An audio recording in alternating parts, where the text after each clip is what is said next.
Día del trabajo, día de manifestaciones, día de reclamos, día de conmemoraciones también. ¿Es día de celebrar o es día para preocuparnos aquí en nuestro país? El Día del Trabajo, particularmente aquí en México, surgió en 1913 como una fecha para conmemorar los esfuerzos para mejorar condiciones laborales de los trabajadores. En ese entonces, 20,000 obreros marcharon y exigieron al gobierno de la República, un gobierno recién empezando con una revolución, un gobierno muy caudillista, una jornada histórica complicada, una jornada de 8 horas de trabajo. Se lo exigían al entonces presidente dictador Victoriano Huerta. Fecha histórica que se conmemora el Día del Trabajo. Es un homenaje que se hace desde hace muchos años en honor a los mártires de Chicago, trabajadores que en su lucha demandaban jornadas laborales de 8 horas. Esto en 1886, y fueron reprimidos y asesinados, 5 de ellos. Se demostró al paso del tiempo de que eran inocentes. Entonces fue un crimen contra los dirigentes de los trabajadores, contra trabajadores, la mayoría migrantes, y desde entonces y por ese hecho lamentable, a nivel mundial se conmemora el Día del Trabajo. Bueno, pues ahí el presidente de la República recordando un poco el origen mismo de la celebración a nivel internacional. Pero bueno, más allá de la historia, ¿cómo estamos actualmente? En los últimos 18 años, la capacidad de México para generar empleo se ha mantenido sin cambios significativos. Cuando parecía que las cifras empezaban a presentar un incremento, vino la lamentada pandemia de COVID-19. Y esto provocó la mayor conmoción en el mercado laboral que se había vivido en años, prácticamente en décadas. De hecho, para el tercer trimestre de 2022, el 40.1% de la población se encontraba en pobreza laboral, según el Consejo Nacional de Evaluación de la Política de Desarrollo Social. Es decir que 51.6 millones de personas viven con un ingreso laboral inferior al valor monetario de la canasta básica. De ese tamaño la gravedad. En los últimos 17 años, la pobreza laboral se ha agudizado. Los aumentos al salario mínimo desde el 2018 contribuyeron a aminorar el problema, pero la pandemia acabó con las pocas ganancias de miles de familias mexicanas. Oaxaca, Guerrero y Chiapas son las entidades que registran los mayores índices de pobreza laboral, así como los mayores niveles de informalidad laboral. ¿Qué estados son los que esta situación de pobreza laboral es más grave? Son los estados del sureste, particularmente suelen ser Oaxaca, Guerrero y Chiapas, los estados que registran los mayores índices de pobreza laboral y también, por ejemplo, los que registran los mayores índices de informalidad laboral. Veíamos que el promedio en México se ha mantenido alrededor del 57.7% en los últimos 17 años, pero en el caso de Oaxaca este indicador llega a alcanzar incluso hasta el 80% de la pobreza laboral, un indicador de informalidad. La pobreza laboral, desde mi punto de vista, es un síntoma de la baja productividad laboral. Sin duda, pues es algo que se tiene que atender urgentemente. Hay varios países en donde la jornada laboral ya no es siquiera de 48 horas, como veíamos que la OIT la define, ¿no? En algunos países incluso la jornada laboral es de 35 horas a la semana. Entonces, yo creo que es algo que vale la pena discutir sin prejuicios. El trabajar más horas no significa ser más productivo. Bueno, pues pasan los años y con ellos gobiernos de todos los colores, pero ninguno ha entendido que para atender y erradicar la pobreza laboral es necesario también impulsar la productividad laboral. ¿Y eso cómo se hace? Bueno, pues implementando políticas para crear verdaderos balances entre la vida familiar y la vida profesional y sobre todo dejando de lado los programas paternalistas. La disminución de la jornada laboral pudo ser otra estrategia para impulsar la productividad en algunas actividades laborales.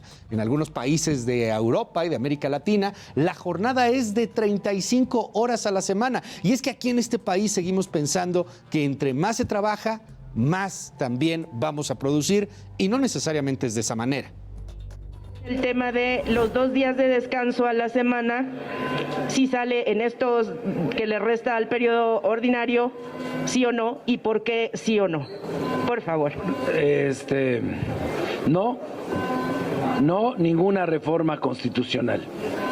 ¿Por qué? Porque ya no nos da tiempo. Y además de que no nos da tiempo de agendarla, se tiene que construir en torno al dictamen, en tanto reforma constitucional, los 2/3. Y eso requiere un consenso en la redacción del dictamen. Oiga, pero ¿usted qué opina? Entre más se trabaje, también más se va a producir. ¿Cómo están sus derechos laborales? ¿A poco sí le pagan doble o triple si trabaja en un día festivo? ¿Trabaja en la formalidad o es como la mayor parte de mexicanos que trabaja en la informalidad?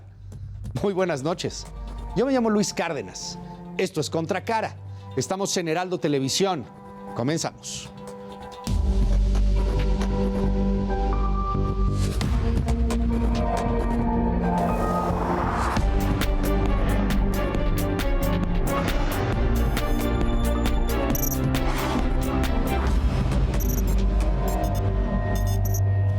Les recuerdo nuestras redes sociales, @Heraldo Televisión, o estamos también en @Luis Cárdenas MX. Escríbame, vamos a platicar hoy sobre el tema y de hecho en unos momentos vamos a tener también a un abogado laboral. Se vale preguntarle y en una de esas, ¿por qué no? Pues a lo mejor iniciar la exigencia de los derechos. En una de esas y hasta termina esto en pleito, oiga. Oiga, a ver, desde su campaña, el presidente Andrés Manuel López Obrador impulsó mejoras en el sector laboral de nuestro país. A más de 4 años del inicio de la administración, en el cuarto trimestre del 2022, el ingreso mensual promedio de un trabajador alcanzó los 7,495 pesos, lo cual implica un aumento real de 5.8% desde finales de 2018. El ingreso promedio de los trabajadores formales supera en 21% al promedio nacional, pues perciben 9,041 pesos al mes. Mientras tanto, los trabajadores informales perciben un ingreso promedio de 5,938 pesos, lo cual es 21% menor al nivel nacional. A ver, más fácil, porque estos números como que nos hacen bolas, ¿no? A ver, por cada 100 pesos que recibe un trabajador formal, un trabajador informal recibe 66 pesos. En el seno de la Comisión Nacional de Salarios Mínimos, por unanimidad, por consenso entre el sector empresarial, el sector obrero y el gobierno, se decidió y se definió un incremento del 20% al salario mínimo en 2023. Esto significa, si nos ayudan con la presentación, que a partir del 1 de enero del próximo año, el salario mínimo general pasará de 172 pesos diarios a 207. Es un incremento de 1,052 pesos al mes. También se definió un incremento del 20% en el caso de la zona libre de la frontera norte, por lo cual pasará de 260 a 312 pesos al día.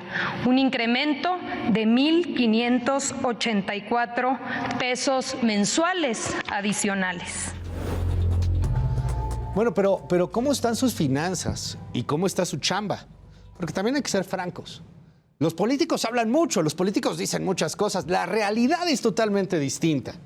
Por ejemplo, han estado presumiendo el tema de las vacaciones dignas y es cierto, México es de los países en donde menos vacaciones hay. Pensaríamos lo contrario, pero no. México es uno de los países en donde menos días de descanso tenemos. Y eso para los que tienen la posibilidad de tener un empleo formal. Cuando estás en el empleo informal o cuando no tienes un sindicato o cuando no estás con alguien que te pueda proteger, pues la cosa es muy distinta. Con todo, y lo que declara como un éxito la Secretaría del Trabajo, Luisa María Alcalde. La verdad que un reconocimiento al Congreso porque por unanimidad sacaron esta reforma que era una deuda histórica porque en nuestro país comparado con los de la región y del mundo era pues de los países que menos días de vacaciones contemplaban en la ley, que reconocían. Y por eso es tan importante este incremento en el derecho. Como bien lo señalas, pasa de 6 a 12 días para todas y todos aquellos que hayan ya laborado durante un año, y empezará a aplicar a partir del 1 de enero del próximo año 2023. Obviamente este incremento es a 12 días para el primer año, pero va incrementando conforme a la antigüedad. Por eso hemos venido también publicando algunas pues tablas que permiten identificar cuántos son los días de vacaciones según los años de antigüedad que se tenga laborando en ese centro de trabajo. Bueno, el día de hoy hubo manifestaciones, hubo marchas, hubo consignas en las calles. Esto se repite año con año. Pero ¿cómo está la situación laboral en este país? Le aprecio mucho que nos visite aquí en el estudio En Contracara a Alejandro Avilés. Él es abogado de el STUNAM. Bienvenido, Alejandro. ¿Cómo estás? Hola, Luis. Muy buenas noches. Muy bien, afortunadamente. Un gustazo tenerte aquí en este espacio. Oye, a ver, hablemos primero del sindicato de la UNAM. Correcto. ¿Cómo están las cosas en el sindicato de la UNAM? ¿Cómo están tus representados también? ¿Cómo está la gente en la máxima casa de estudios? Máxima en un momento tan complicado en donde parece que quieren meter tijera y tijera y tijera, y la UNAM no es precisamente de las que genera simpatías con el gobierno actual. Lo dices muy bien, Luis. La Universidad Nacional siempre ha sido un punto de resonancia a nivel nacional. Y en este contexto, no se diga, estamos en el marco de la designación de un nuevo rector para el mes de noviembre. Hombre. Y eso evidentemente genera que la universidad sea un foco de atención. Tienes la grilla todo lo que da, ¿no? Por supuesto, pero no solamente en materia de sucesión de rectoría, también en materia de las relaciones laborales entre la universidad y sus agremiados. Okay. De manera particular con sus agremiados académicos, quienes no han podido legitimar su contrato colectivo de trabajo, a diferencia del otro sector, el sector administrativo, que legitimó su contrato colectivo de trabajo. Y que, dicho sea de paso, aprovecho que quedan unas horas para que los sindicatos puedan solicitar la consulta para legitimar los contratos colectivos de trabajo. Y el que la Universidad Nacional y su sindicato académico no haya legitimado aún su contrato colectivo, evidentemente esto también puede generar un conflicto posterior, porque ya no habría contrato colectivo de trabajo. Aguántame tantito. Digo, porque tú lo conoces al dedillo. Pero para la gente que no tenemos sindicato, que andamos en otro lado, que de repente a alguien le preguntan, sindicato, empleo formal, ¿qué es eso de legitimar el contrato colectivo? ¿Cómo? ¿Por qué hoy lo tienen que hacer los sindicatos? A ver, así es. Me agarraste en curva. ¿Qué es eso? Con la reforma laboral del 1 de mayo de 2019, que hoy cumple 4 años de haberse publicado, hubo también un compromiso en el artículo 11º transitorio para que todos los contratos colectivos existentes en el país puedan someterse a un procedimiento de legitimación. Procedimiento de legitimación que tiene que ver que se consulta a los trabajadores si conocen su contrato colectivo de trabajo o no lo conocen. Y si es así, si lo respaldan o no. Ese periodo termina hoy. Pero termina hoy, o sea, ¿se hizo desde cuándo? Desde 2019, un periodo de 4 años para que los sindicatos pudieran legitimar su contrato colectivo a través de un procedimiento que es una consulta directa a los trabajadores y trabajadoras para que en voto personal, libre, directo y secreto decidan si respaldan o no su contrato colectivo. Corrígeme si me equivoco, pero no ha habido mucha difusión tampoco de ese tema, ¿eh? No lo he escuchado así como que... Bueno, es incluso un compromiso del TEMEC.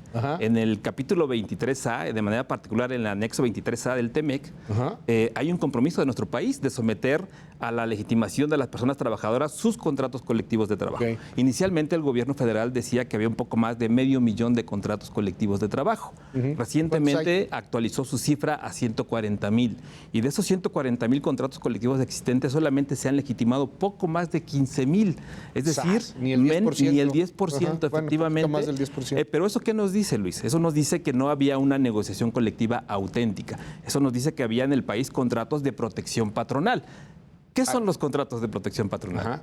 Bueno, son contratos colectivos celebrados entre un empleador y un sindicato que no tiene trabajadores que los respalden. Es decir, pactan la firma de condiciones laborales que generalmente son las mismas que establece la Ley Federal del Trabajo para, en todo caso, impedir la entrada de otro sindicato que les pelee mejores condiciones laborales. Oye, a ver, o sea, ¿hay 15,000 legitimados? Es correcto. Ahorita. En este momento. A hoy, a este momento. Así es. Y hoy a las 12 de la noche... O sea, no se van a legitimar 100,000. No vamos a llegar... Digo, la neta. No vamos a llegar ni a 20,000, pero quiero aclarar algo. Ajá. Hoy se termina el plazo a la medianoche para que los sindicatos hagan la solicitud de legitimación.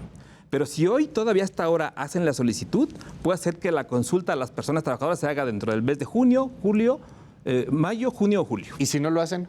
El contrato colectivo se pierde. Órale. El registro del contrato se pierde. Lo que no se pierde son las condiciones individuales de las personas trabajadoras. Pero no hay contrato colectivo. ¿Qué pasaría después? Que los sindicatos existentes podrían pelear por la firma de un nuevo contrato colectivo, pero ahora ya bajo otras reglas, que es la consulta constante y permanente a las personas trabajadoras. Oye, dime algo, en la UNAM en particular, los que no tienen legitimado el contrato colectivo es la parte académica. Sí, y que tiene poco más de 40,000 agremiados. O sea, un buen número de los maestros, efectivamente.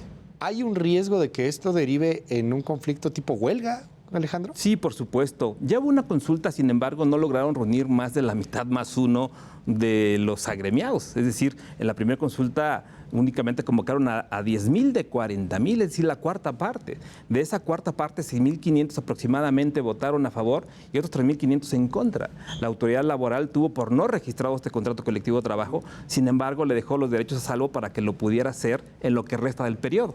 Okay. Ya hizo la solicitud del sindicato académico, seguramente en las próximas semanas habrán de llevar a cabo una consulta, pero de no convocar a más de la mitad más uno y que más de la mitad más uno vote a favor del contrato colectivo de trabajo, será un contrato colectivo que desaparecerá. A ver, neta, o sea, ¿los tiene que convocar a todos? Sí. O sea, tienen que estar en un lugar, son 40,000 personas, ¿no? Evidentemente en varios centros de trabajo existentes en la Universidad Nacional, pero sí tiene que emitirse una convocatoria. No tiene que ser el mismo día, o sea, puede ser... No, pueden ser 2 días, 3 días diferentes. De hecho, yo creo que así va a ser.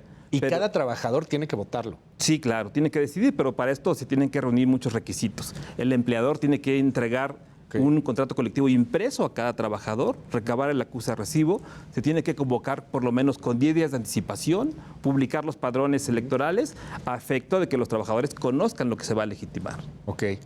Ahora, me dices, si no lo hacen, entonces este contrato colectivo o estos contratos colectivos se van a la basura. Así es. Y hay que volver a hacer otro. Es correcto. Y esto puede llegar a suceder en los próximos meses.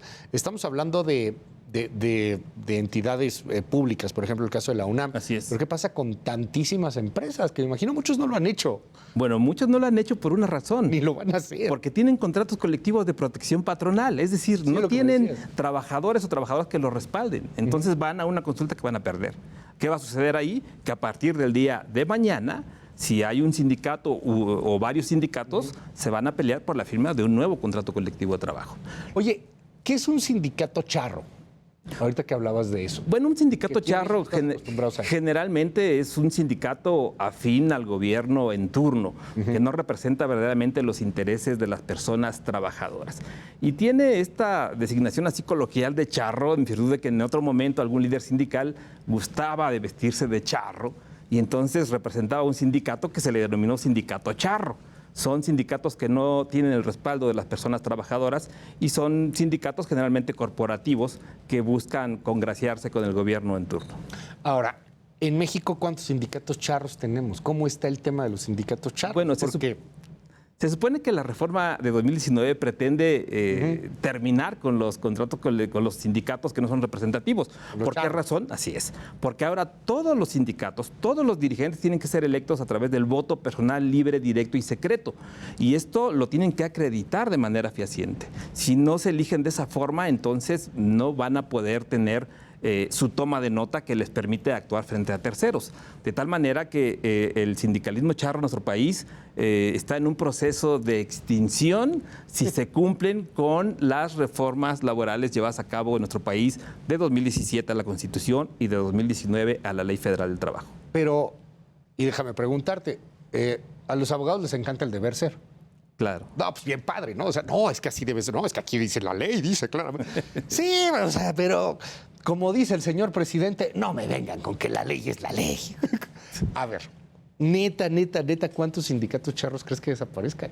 Pues porque hoy van a desaparecer muchos. Si no desaparecen, tienen la obligación de renovarse. Tienen la obligación de implementar mecanismos que garanticen la participación de las personas trabajadoras. La reforma a la Ley Federal del Trabajo de 2019 tiene como un objetivo a las personas trabajadoras, empoderar a las personas trabajadoras para que éstas puedan decidir en el futuro de su negociación colectiva, en la elección de su dirigente sindical, en varios aspectos en donde el trabajador y la trabajadora son las figuras centrales. Es decir, que ya no más líderes sindicales electos en asambleas, por aclamación, a mano alzada, sino tienen que ser electos con la mayoría de las personas trabajadoras. Y para eso tienen que acreditar sus procedimientos ante la autoridad laboral, que no hubo una simulación en la elección, sino que verdaderamente convocaron a las personas trabajadoras a una urna, un día, una hora, a que emitieran su voto sin presión, sin coacción, y estos son, digamos, que lo que establece la reforma laboral.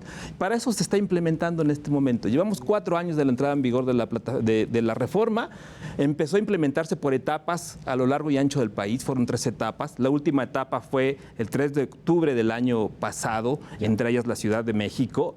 Y bueno, estamos en un proceso de implementación que el resultado lo veremos a mediano plazo.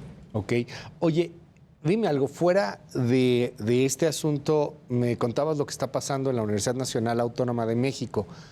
¿Cómo están viendo en estos momentos el tema laboral en particular dentro de la universidad? Ya me decías la preocupación que había con los académicos de que no han legitimado su contrato colectivo de trabajo, pero pues el tema de los incrementos, los cortes que hay de pronto a muchos programas, inclusive de repente se ha hablado de que cortaron becas, ya después aclararon que no tanto, el relevo, etcétera. ¿Cómo se está viviendo la universidad, más después de COVID? Te lo digo de corazón y yo sé que no es el tema necesariamente, pero hace algún tiempo tuve la oportunidad de visitarla y un poquito después de pandemia, bueno, de que ya se estaba regresando a la normalidad, se veía muy descuidado todo. Se veía triste y es una universidad que todos queremos. ¿Cómo van? Bueno, la universidad, evidentemente, que en el proceso de pandemia paralizó sus actividades presenciales y evidentemente con ello también los trabajadores pararon y por supuesto que empezó a tener un panorama de descuido. Sin embargo, eso está resuelto en su totalidad. Sí. Las reuniones, las clases jamás se suspendieron, la investigación continuó. Ahorita estamos en un proceso ya totalmente de adaptación. Al 100% de los alumnos, los maestros, las clases son presenciales. Sí. Y eso evidentemente ha sido con la colaboración de las personas trabajadoras de la Universidad Nacional, quienes han puesto la camiseta y verdaderamente han hecho más para mantener la fuente de trabajo, que es la Universidad Nacional, que como decías, es una entidad pública y que lamentablemente las entidades públicas han estado recibiendo golpeteos en materia de condiciones laborales. Los organismos públicos descentralizados, como es la Universidad Nacional, han estado pasando por una situación muy difícil. Claro. La Agencia de Noticias del Estado Mexicano es un organismo descentralizado que lleva una huelga más de 3 años. El Instituto Mexicano de Tecnología del Agua, que está también en problemas laborales, que está por desaparecerse. Los trabajadores de la banca de desarrollo han tenido golpes importantes y es un tema en los que los organismos públicos descentralizados, sus condiciones laborales se han visto mermadas, no ha habido una negociación colectiva que les permita mejorar sus ingresos y bueno, eso evidentemente tiene que terminar. Hay una intención de precarizar las relaciones laborales de los organismos públicos descentralizados, que tienen además un contrato colectivo de trabajo, que tienen muchos trabajadores, y esa parte nos parece que ha sido de las debilidades del gobierno actual. A diferencia de Notimex, por ejemplo, o de estos organismos del agua, la UNAM tiene una representación cultural, social profundísima entre los mexicanos. Un gran amor, ¿no? Y no solamente por los Pumas, a quien le podrá ir uno o no, da igual. ¿Cómo están ustedes de unidos como trabajadores dentro de la UNAM? Porque entiendo que están los académicos, los trabajadores, etcétera. Supongo que también hay algunos que ya son honorarios, ¿no? Que ya entraron ahora a esta novedad en donde no necesariamente estás ni sindicalizado ni tampoco tienes ahí las horas de trabajo que marca la ley, etcétera, sino que ya son como que los pagos de honorarios, los famosos autónomos. ¿Qué tan unidos están en la UNAM? Bueno, la Universidad Nacional es una universidad unida en el sector de trabajadores y trabajadoras. Es un sector unido, es una entidad donde hay mucho debate, se da un debate acalorado, fuerte, hay discrepancias fuertes, pero al final siempre hay un cierre de unidad, pues, y eso ha permitido hacer frente año con año a las revisiones salariales y contractuales. En la Universidad Nacional se tienen 2 contratos colectivos de trabajo, uno de carácter administrativo, el cual encabeza el STUNAM, del cual soy su asesor jurídico, y que es un sindicato verdaderamente de lucha, que sabe negociar y que no solamente incide en la toma de las decisiones dentro de la Universidad Nacional, sino también a nivel nacional es un sindicato vivo, activo, y las condiciones laborales generalmente son buenas condiciones laborales. Hay un contrato colectivo que tiene prestaciones que superan los mínimos legales y que evidentemente eso es lo que los trabajadores buscan cuidar. Es decir, sabemos que la institución es una institución que siempre está en el ojo del huracán. Ha habido momentos en que se ha querido reformar la Constitución, artículo 3º, fracción 7ª, que después han dicho que fue una equivocación, ¿no? Terminar con su autonomía, reformar su ley orgánica, incidir para la sucesión de la rectoría, pero la universidad siempre se ha sabido mantener, se ha sabido defender de esos intereses, y el sector de los trabajadores es un sector que también coadyuva a eso, a la estabilidad de la universidad. Para finalizar, Alejandro, ¿cómo ves el futuro laboral en este país y en el mundo en general? O sea, cuando se habla con los sindicatos, y me da mucho gusto poder platicar contigo porque además eres muy abierto, o sea, hablas de más cosas, ¿no? No es así como que este tema confinado, encuadrado, ¿no? Parece que no ven otro mundo fuera de los sindicatos. Hoy veo a la inteligencia artificial trabajando de una manera brutal. Veo cómo los robots están empezando a sustituir a muchos de los trabajos y lo pueden hacer cada vez más y más y más. Y veo que cada vez menos gente, menos patrones, menos empresas, pues utilizan los esquemas tradicionales, se utilizan otro tipo de cosas, insisto, como estos autónomos, que bien pueden ser una burla a la ley o no, pero se trata de dar más flexibilidad, pero a cambio también tienes menos prestaciones. ¿Cómo es el futuro laboral en México en particular, viendo lo que está pasando en el planeta? Ya no es aquellos sindicatos de los 60s, de los 70s, ¿no? Bueno, hoy en día los sindicatos tienen que expandirse, tienen que ser sindicatos con una interacción no solamente nacional, sino incluso mundial. Tienen que actualizarse en temas tan importantes como las responsabilidades familiares de las que tú hablabas hace un momento. También tienen que ver con muchos temas de una transición justa que tiene que ver con la generación de empleos verdes.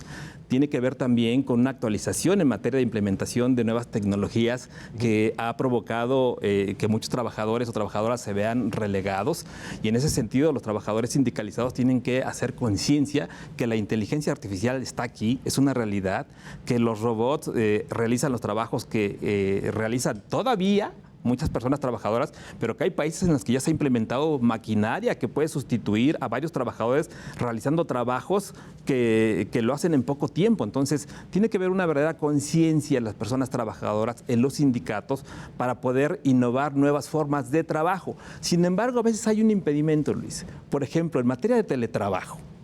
Se reformó la Ley Federal del Trabajo para integrar un capítulo de teletrabajo. Sin embargo, a los empleadores no les gusta mucho el teletrabajo. A las personas trabajadoras sí, sin embargo, al sector empleador no. Entonces esa reforma es prácticamente inoperante. Vino también una reforma de subcontratación.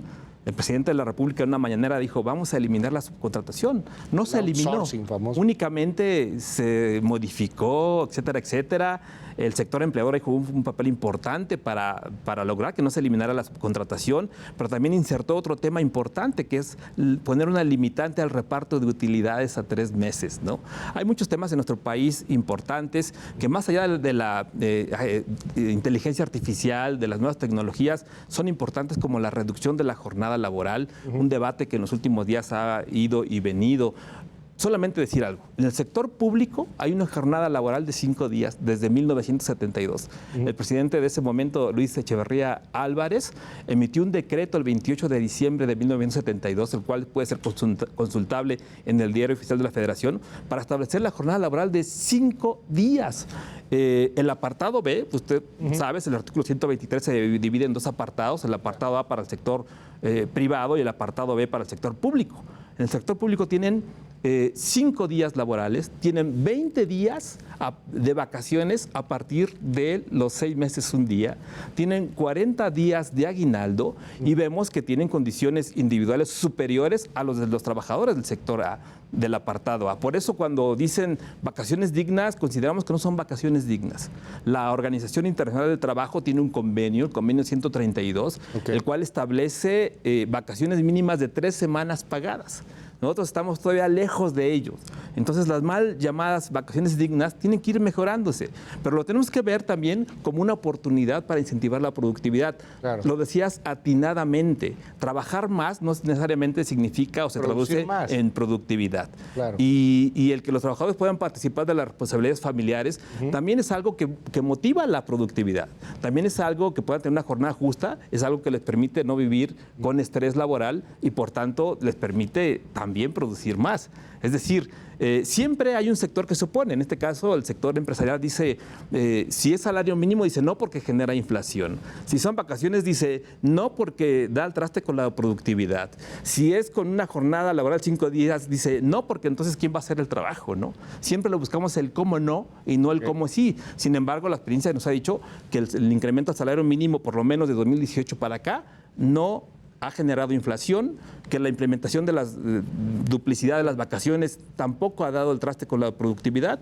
Y lo mismo va a ser si en un futuro se implementa la jornada laboral de 5 días, tampoco va a haber una afectación a la productividad. En efecto, los empresarios va a ser doloroso al principio tener que adaptar nuevos mecanismos para eficientar las relaciones laborales, pero es una tarea donde todos tenemos que participar, personas trabajadoras, empleador, gobierno mismo, pero puede ser doloroso, pero además tenemos que dejar de ser el país de la OCDE que tiene un salario mínimo más bajo, que tiene un periodo vacacional muy pequeño, que al año trabaja... no recuerdo la cifra, pues es de 1.400 y tantas horas estamos hablando al año, ¿no? En contra otros países que elaboran muchísimo menos. 2.400. Estamos hablando de un incremento fuertísimo en la chamba, en el trabajo, y no necesariamente por eso hay productividad. Esto que decías de la OCDE, de la OCDE, me encanta, ¿no? Porque pues sí estamos en el club de los países ricos. Está padre. A ver, a mí eso me llena de orgullo. No somos un país pobre.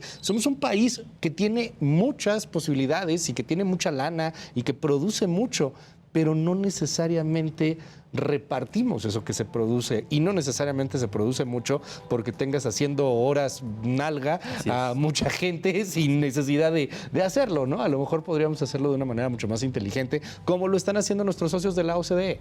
Otros países ahí están marcando ejemplo. En fin, yo quiero agradecerte mucho que estés con nosotros, Alejandro Avilés, y ojalá que nos des lata para estos temas laborales. Te agradezco mucho la invitación, Luis, y por aquí estaremos. Que nos dejes darte lata, no que nos des lata. Tú no nos das lata, nosotros te damos lata a ti. Por supuesto. Gracias. Es que nos ponen a trabajar en 1 de mayo. Gracias, Alejandro. Vámonos a una breve pausa. Estamos en Contracara, aquí en Heraldo Televisión, y vamos a regresar para platicar con el abogado Diego García. Vamos a meternos al pleito. A ver, ¿qué le están haciendo en su trabajo? Escríbame, @Luis Cárdenas MX. ¿Qué le están haciendo en su chamba? ¿No le están respetando sus horarios? ¿No le están respetando su día festivo? ¿Tiene un contrato colectivo de trabajo?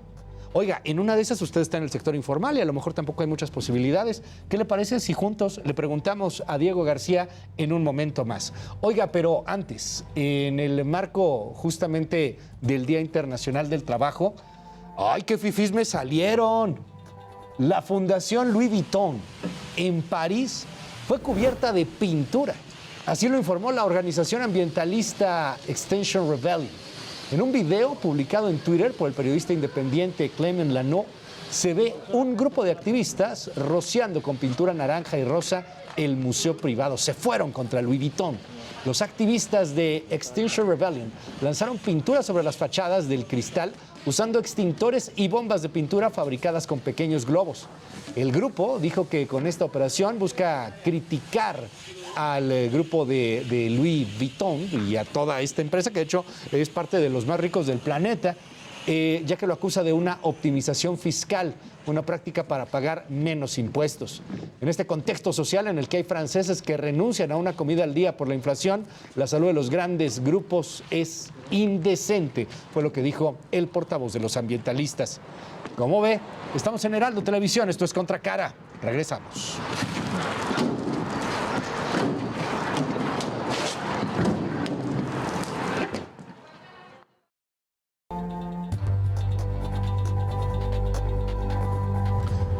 Seguimos aquí en Contracara en Heraldo Televisión. Gracias por estar con nosotros. Oiga, vámonos con los temas, dudas laborales que tenemos todos. ¿A qué tenemos derecho? ¿A qué no tenemos derecho? Aquí en este país, hay que decirlo, la mayor cantidad de mexicanos trabajan de manera informal. No tienen seguro, no tienen derecho de Infonavit, bueno, no tienen derechos. En muchas ocasiones lo que tienen es un sobrecito con la lana en efectivo y párale.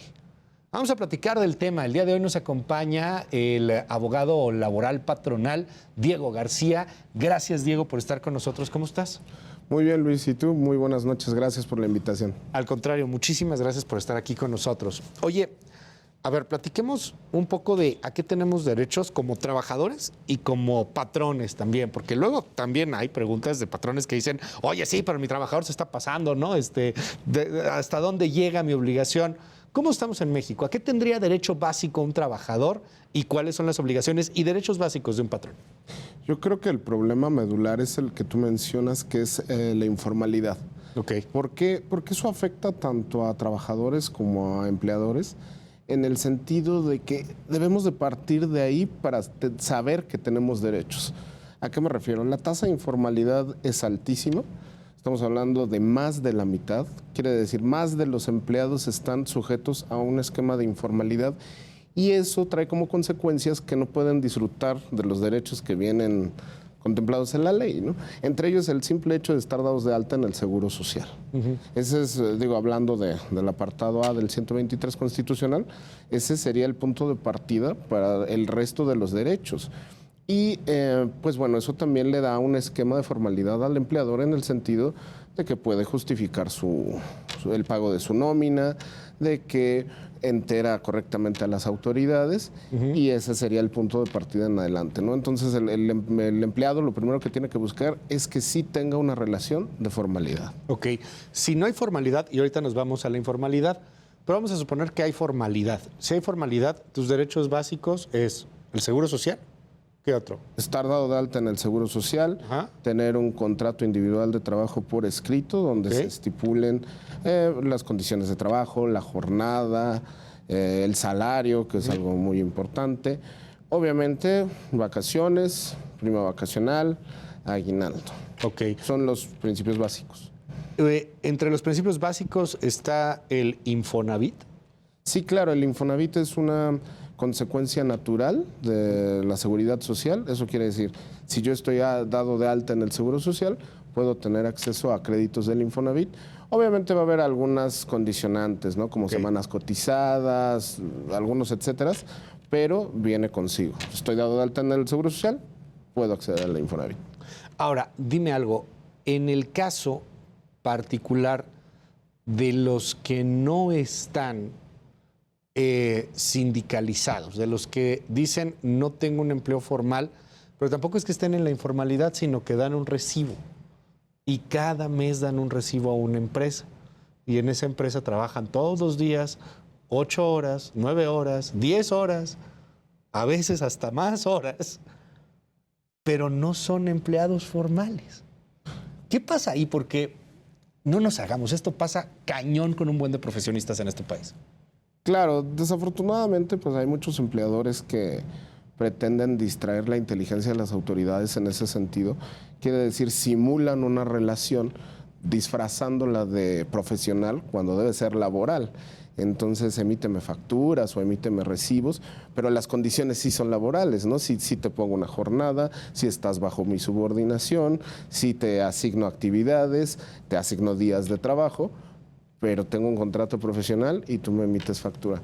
Eso hay que analizar bajo qué naturaleza estamos y en el caso de que lo estén haciendo así, pues eso es parte, digamos, de la formalidad en el sentido de enderezarla como debe ser correctamente.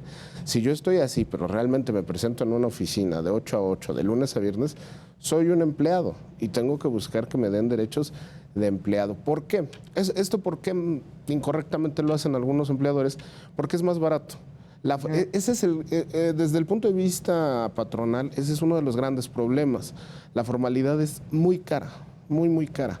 Y en este país el 70% de los empleadores son pequeños y microempresarios. Claro. O sea, no son grandes corporativos que pueden sostener el costo de las formalidades, ¿no?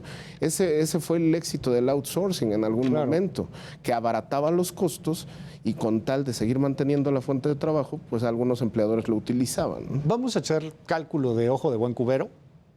¿Cuánto más cara? O sea, tú le quieres pagar, tú tienes tu presupuesto, ¿no? Como patrón. Vamos a ponernos del lado del patrón también. Yo tengo 100 pesos.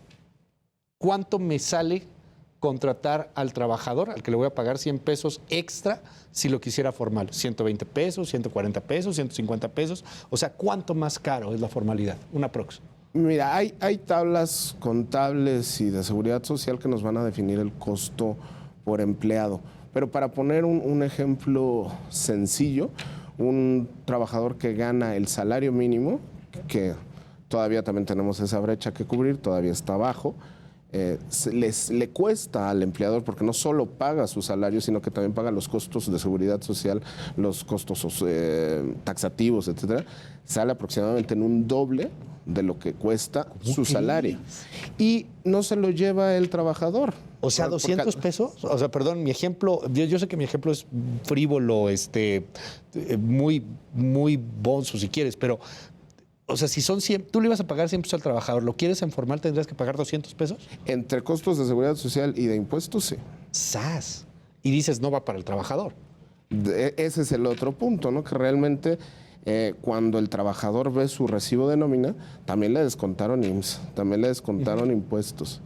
Entonces, yo creo que, insisto, ese es el punto medular, ¿no? Que para que fomentemos la formalidad hay que dar estímulos a ambas partes. Nos preguntan de lo que decíamos hace un rato, esta cosa de no estás en la informalidad, pero, o sea, te piden dar un recibo, te piden dar una factura o te piden dar un recibo de honorarios.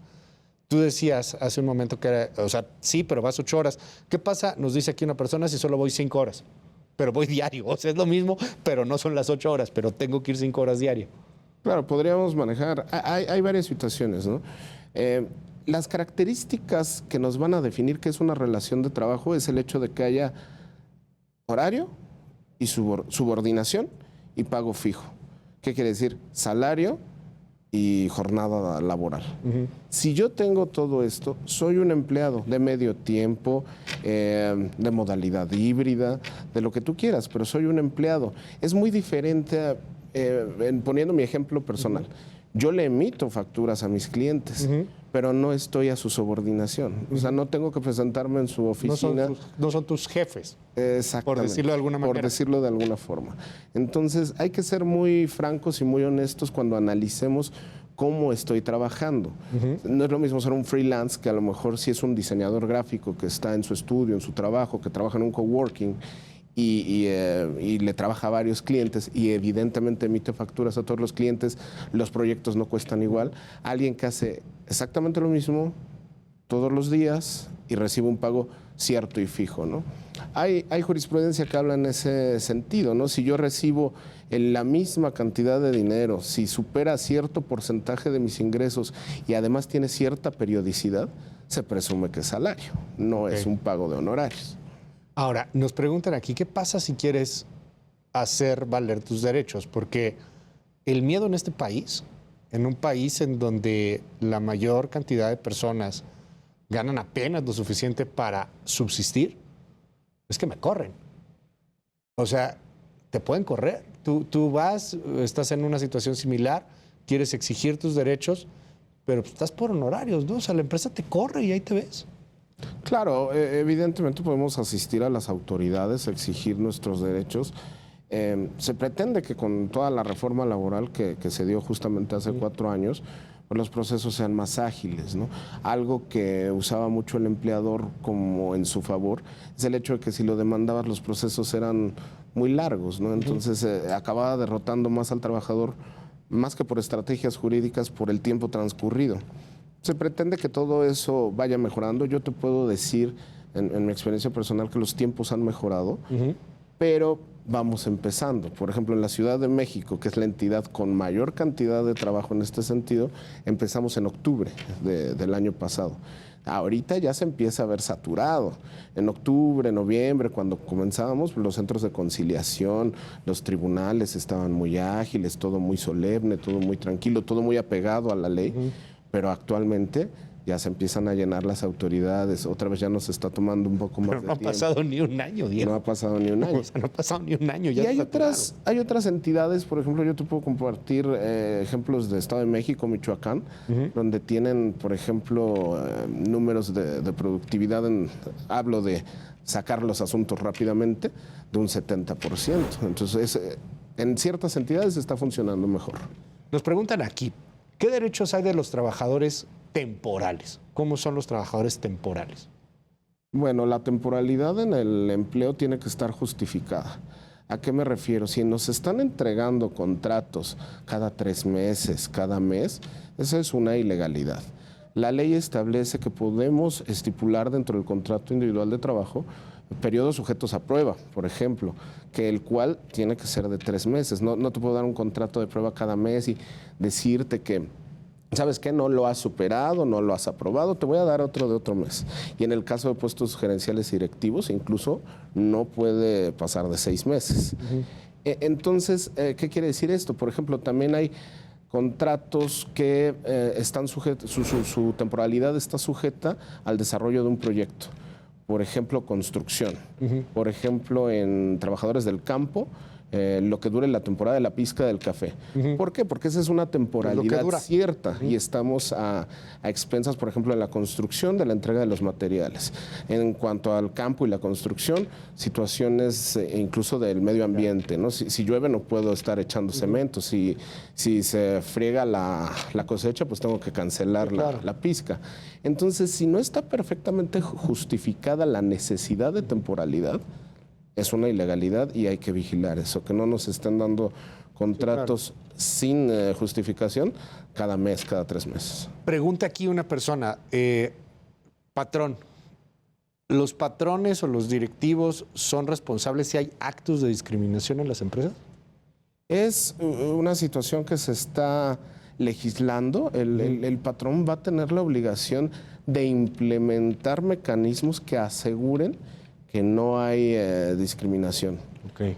¿Cómo qué? Puede designarle a sus comisiones mixtas dentro de la empresa, algún mecanismo de vigilancia, quiere decir pues que los procesos de contratación, por ejemplo, prevean de igual número de mujeres que de hombres, que no se despida a nadie en estado de gestación, situaciones como estas, pero sí va a recaer en los hombros del patrón.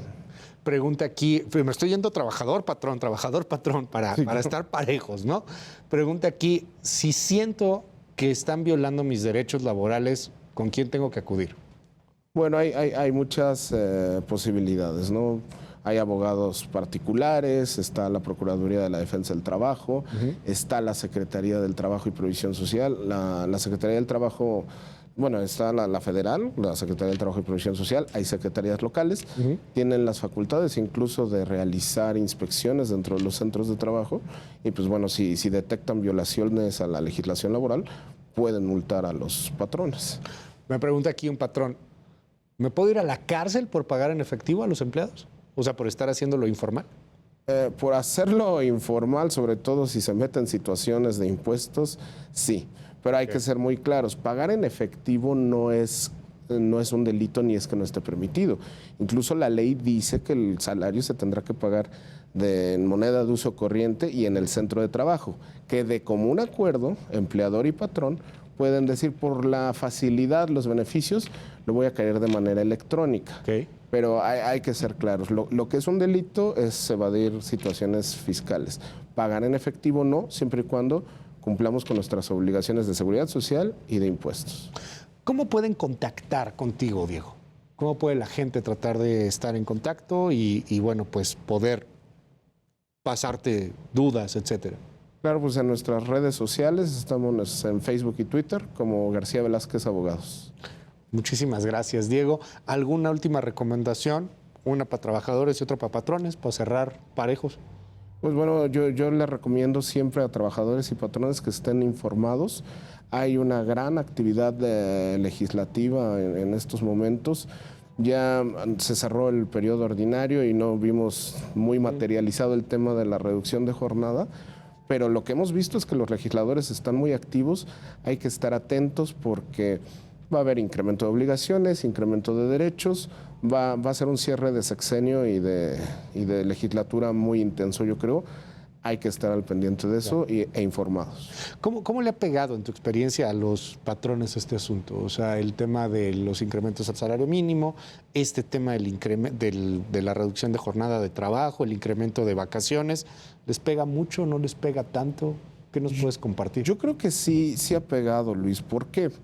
Porque yo insistiría en que debemos de voltear la mirada a que la mayoría de los empleadores no tienen el músculo financiero que creemos que tienen.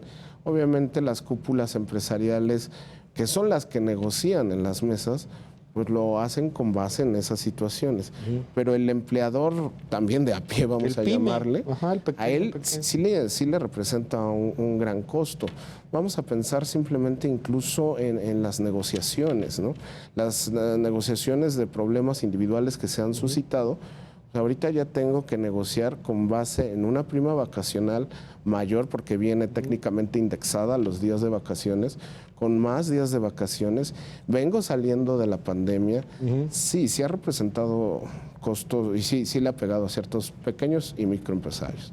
Te aprecio mucho, Diego, que estés aquí con nosotros y ojalá que nos des oportunidad para seguir dándote lata y poder resolver muchas dudas. No, hombre, a tus órdenes, Luis. Gracias, muchísimas gracias.